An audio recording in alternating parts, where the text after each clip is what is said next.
اعوذ باللہ من الشیطان الرجیم، بسم اللہ الرحمن الرحیم۔ نمبر 2 واقعہ ہے قصہ حضرت انس بن نضر کی شہادت کا رضی اللہ تعالی عنہ۔ حضرت انس رضی اللہ تعالی عنہ کی شہادت کا۔ حضرت انس بن نضر رضی اللہ تعالی عنہ ایک صحابی تھے جو بدر کی لڑائی میں شریک نہیں ہو سکے تھے۔ ان کو اس چیز کا صدمہ تھا، اس پر اپنے نفس کو ملامت کرتے تھے کہ اسلام کی پہلی عظیم الشان لڑائی اور تو اس میں شریک نہ ہو سکا۔ ان کی تمنا تھی کہ کوئی دوسری لڑائی ہو تو حوصلہ پورے کروں۔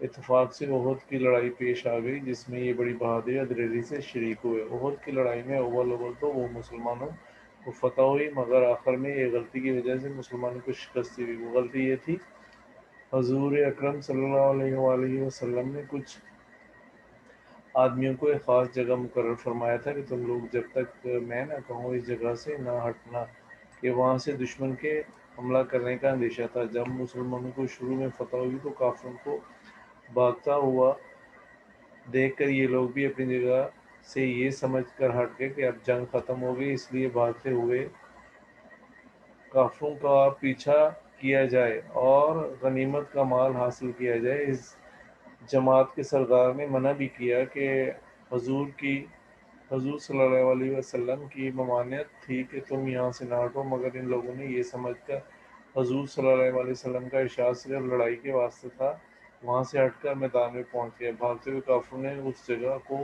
خالی دیکھ کر اس طرف سے آ کر حملہ کر دیا۔ مسلمان بے فکر تھے، اس اچانک بے خبری کے حملے سے مغلوب ہو گئے اور دونوں طرف سے کافروں کے بیچ میں آ گئے، جس کی وجہ سے ادھر ادھر پریشان بھاگ رہے تھے۔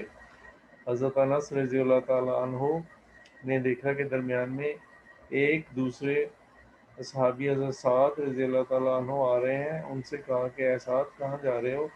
خدا کی قسم، جنت کی خوشبو احد کے پہاڑوں سے آ رہی ہے۔ یہ کہہ کر تلوار تو ہاتھ میں تھی ہی کافروں کے ہجوم میں گھس گئے اور اتنے شہید نہیں ہو گئے، واپس نہیں آئے۔ شہادت کے بعد ان کے بدن کو دیکھا گیا تو چھنی ہو گیا تھا اور 80 سے زیادہ زخم تیر اور تلوار کے بدن پر تھے۔ ان کی بہن نے انگلیوں کے پوروں سے ان کو پہچانا۔ جو لوگ اخلاق اور سچی طلب کے ساتھ اللہ کے کام میں لگ جاتے ہیں، ان کو دنیا ہی میں جنت کا مزہ آنے لگتا ہے۔ یہ حضرت انس کی زندگی میں ہی جنت کی خوشبو سونگھ رہے تھے۔